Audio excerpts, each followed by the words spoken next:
Hey everyone, my name is Eddie Wang and welcome to another Jin guide.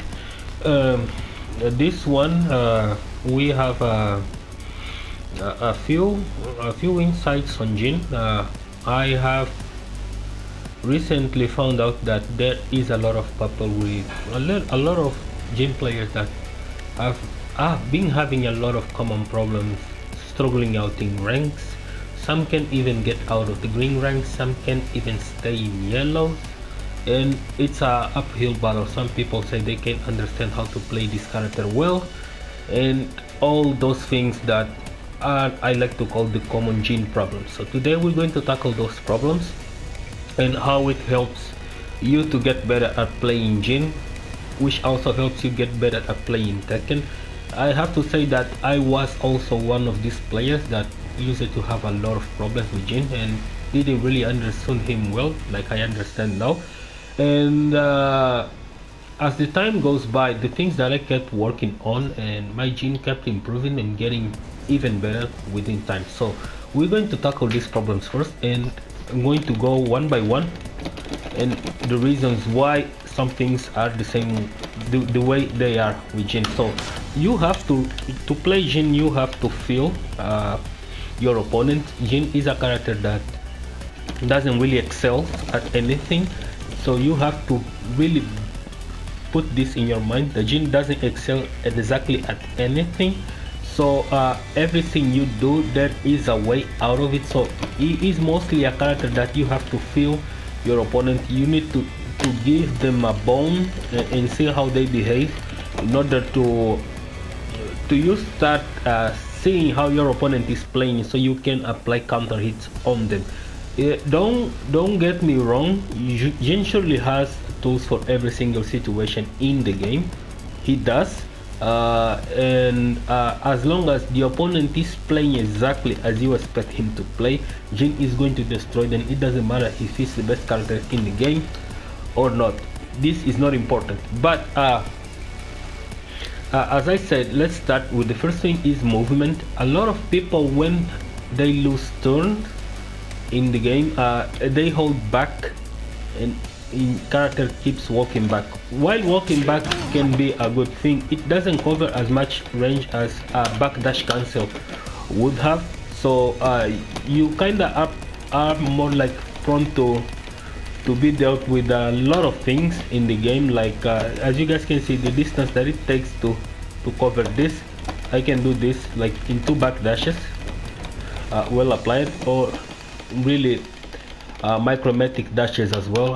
Like a really good way to keep millimetric dashes are a good way to keep your opponent in check on really short ranges. So you have to be able to move, especially to play Tekken with any character, especially Jin, because he is really stiff without it. So you have to be able to perform proper backdashes against your opponent. This is really important because of his poking game.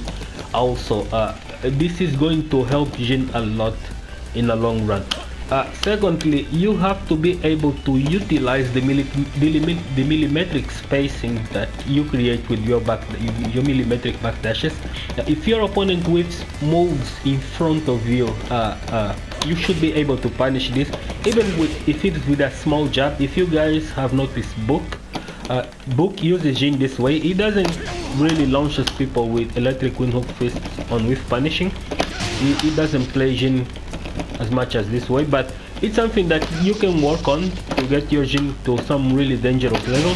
And with punishing with Jin is really legit, and it's something that if you are not taking advantage of, you should be able to start learning this now, because this is pretty much one of the reasons why his poking game is so good in this game. You want to be able to space people just in enough range to whip something, so you get to launch them with the electric wind hook fist or with a CD1. So millimetric dashes are really good for this, and you can also just do the longer version, of course, which is Korean backdash, that covers a lot more distance than the millimetric backdash cancel. These are the first things that you need to work on Jin. And thirdly, you have to be able to understand punishment. Punishment in this game with Jin is how you start playing Jin. If you cannot punish anything in the game, you will lose.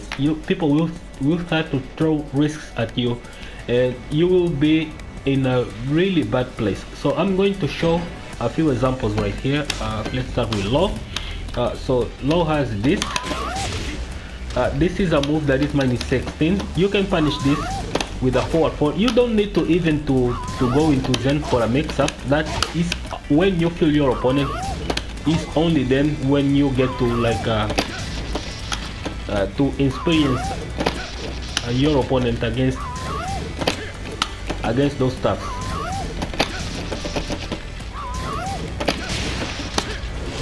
So you guys can have an idea. So Jin Electric has a lot of range, right? So you get to punish things that normally other characters wouldn't really punish. Of course, you can do this with back to 1, which is +2, or you can do this with 4-4, which is +6, or +4, sorry, or you can do this with 4-4 Zen, which is +11. But you can also sometimes launch with electric if you are on the correct range for it. It's kind of difficult to do with this move, but his other move, I believe, is this one is a lot much easier, and you can do this often if you practice. And your opponent, the more you launch people with electrics, even on block punishment, the less they will start using those moves that you can punish with electric on constant basis. So punishment is a really big thing with Jin. Even when you cannot launch punish with electrics, such as this move right here, even if you cannot with punishing with electrics, you still get to mix people up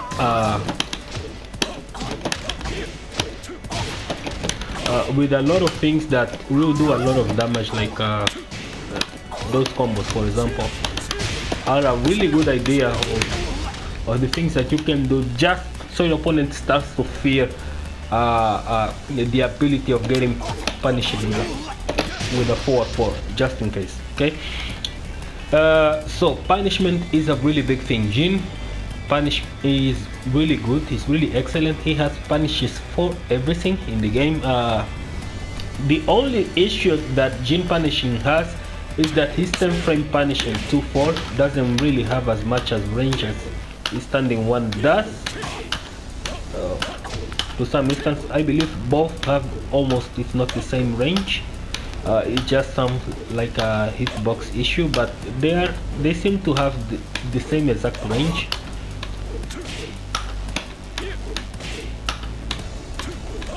And the 12 frame, his 12 frame, either the forward 3 or the 1+2 doesn't really have as much range either. So Jin cannot really punish people on the ground that wake up with a mid kick that is 12 frame, unless of course he is off axis like this. He can punish people with 1+2 regardless how they wake up. And 1+2 is really excellent at wall because you get that wall splat, which will give you some extra damage with the wall ender. So really good. So Jin has punishes for heavies, and he has like a 10 frame 2-4, of course, which at the wall this is going to be extremely dangerous. Even the slightest move that is -12 at the wall, this is going to be damage, right? This is going to be some really excellent damage, some really good and excellent damage, right? And you get to utilize this to do a lot of things. So 10 frames is really good. So you need to be able to understand, or you need to know the ranges where you get to utilize standing 2, 1-2, 1+2. So those are important. Pretty much his most important punishes. And also there is a 13 frame with standing 4 and down 4, 1-4. These are important as well. And of course the 15 frames you have the cans. Of course you can also do electric, and moves that on the ground you get to crash cancel to launch with electric are also something that you're going to pick.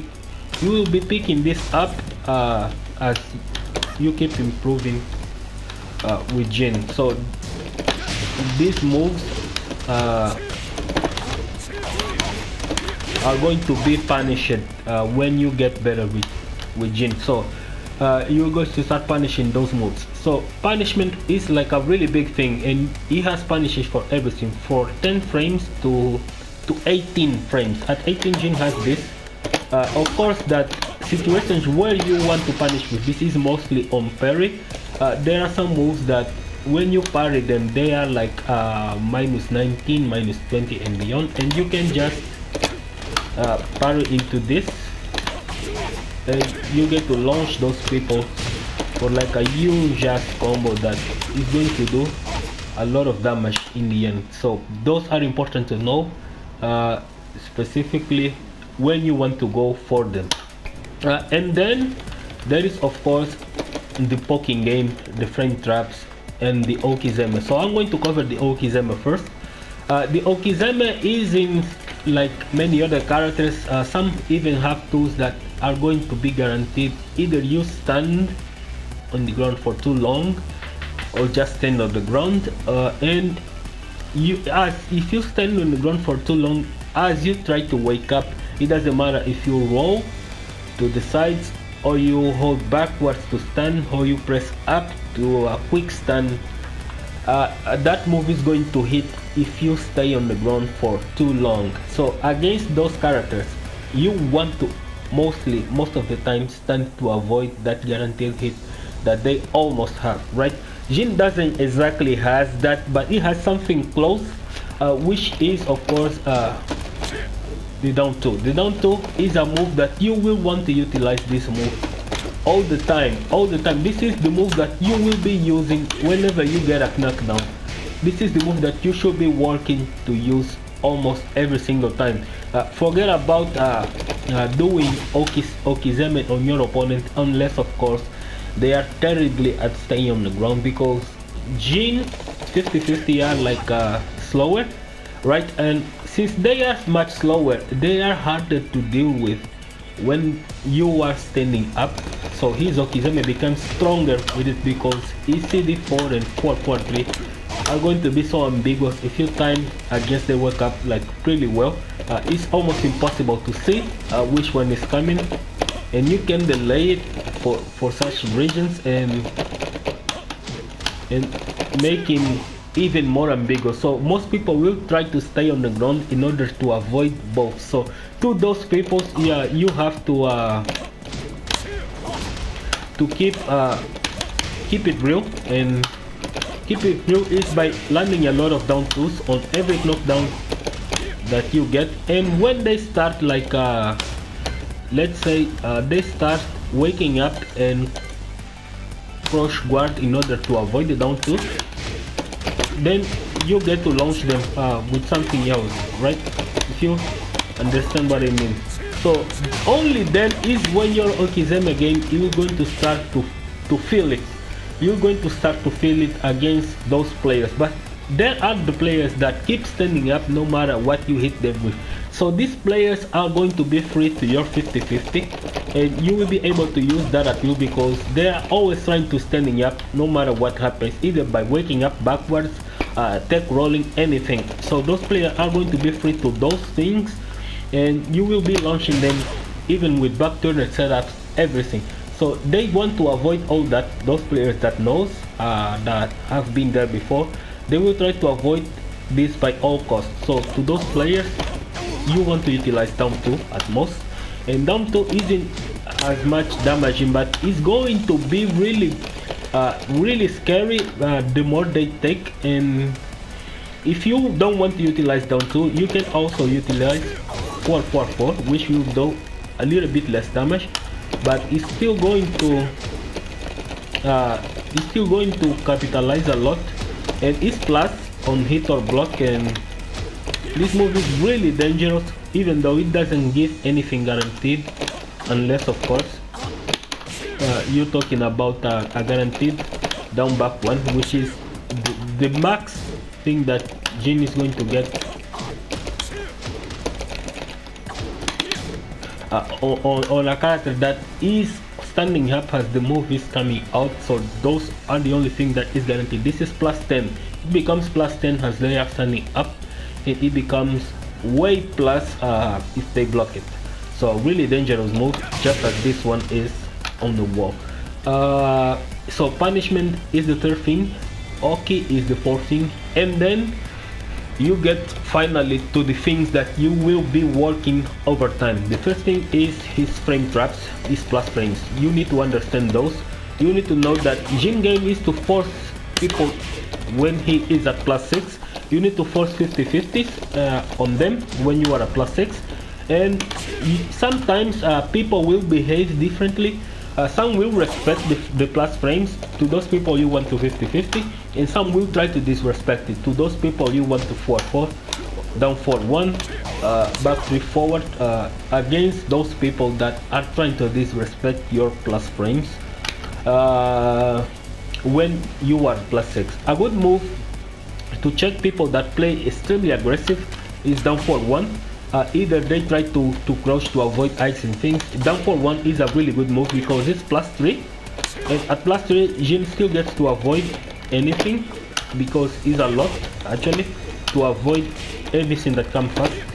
And when it lands on counter hit, you get to check people with counter hit, because on counter hit down 4-1 will become like plus 6, and when it becomes plus 6 is the same as landing this or this or this or this or this. All those moves are plus 6 on hit and are enough to start Jin pressure with 50-50 games, with dash games, everything you want.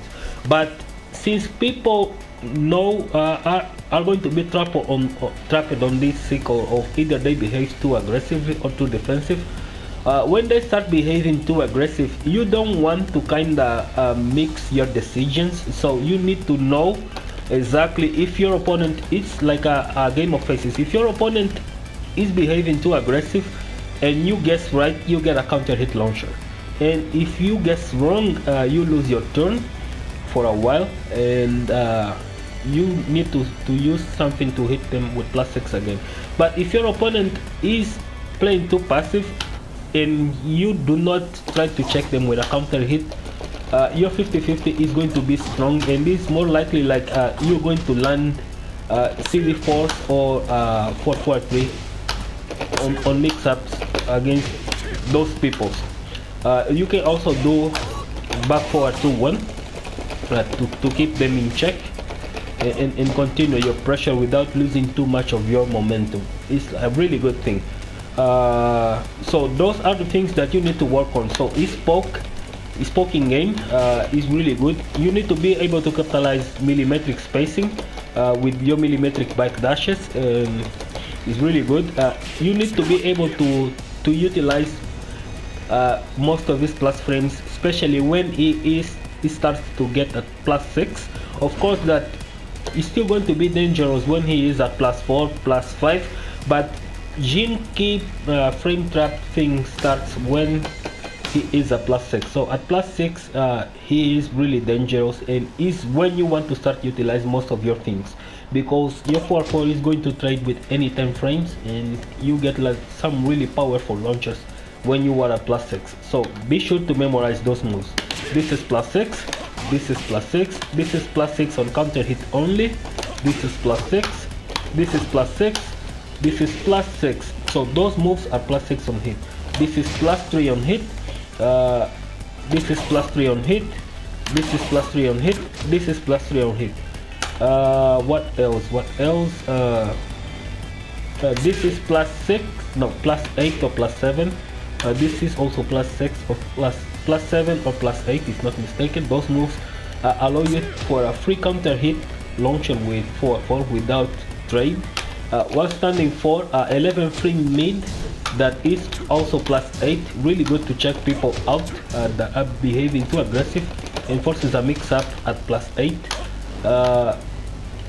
CVS1 is plus 7, or Zen 1, whatever you call it, is plus 7 on hit. Ensures a free 4-4, also starts a mix up, and there is a lot of moves that you need to be able to check those plus frames. And I'm not going to cover all, but it should give you an idea of what moves you want to apply to be at plus in order to utilize against your opponent. Those are the ones that are plus on hit, and there are the ones that are plus on block, like this one. This one is +4 on block, but the further it is or the latest it hits, it becomes even more plus, so it can go to +5 to +8 on block in one move. This one is +8 at close range, but if you are like at distance full screen, I believe is +13. +13 on block. 4-3-3, it's +6 on block. Really good move to start your offense, and get things on perspective. You can fake this from a 4-4-3. You can cancel 4-4-3 with this, with 4-4-3-3. Just don't need to while running. Just do not let the move come out. So you can cancel 4-4-3 with 4-3-3. So you press 4-4-3-3 and it utilize this Maimawashi thing. I don't know how this is called in Tekken, but in Karate Kyokushin this is called Maimawashi Geri, and it's +6 on block. So it doesn't force a crouch, but it's good enough to start applying like some really strong mix-ups against your opponent. So it's not definitely better than his launcher, but it's still really good, and it still has this which forces crouch, and it's also a really good move to start your offense against people that like to stay and block everything. So this is a really dangerous move, and this is also like a really dangerous move. So electric wind hook fist is only +5, so the best check is down for one or jab. Of course you can do double electrics against some people, but some people like to duck it, so it's never really a good idea to do more than one in some cases. At the wall, this is so strong.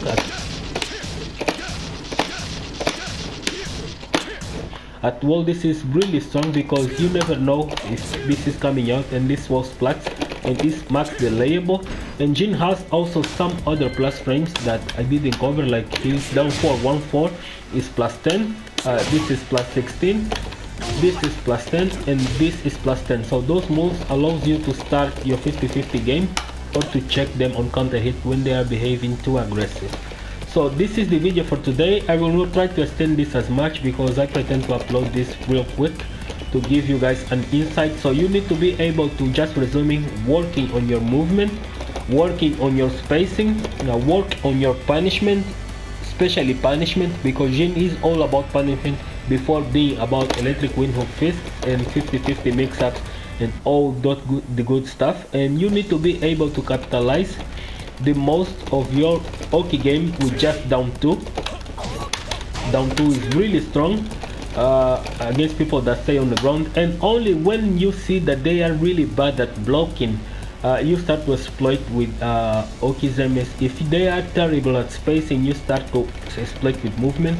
If they are terrible at poking, they poke at wrong ranges, your movement into whiff punishment is going to be extremely strong against them. So he has all these things that you get to explore, so you just need to know exactly how. So this is how you do it and how you get better with Jin. Any question you have, you know the Discord, you can ask there, and we will try our best to give you every single answer that you might have. So just stop pretending you play Jin and actually learn to play Jin for real and impress us. So see you guys on the next video.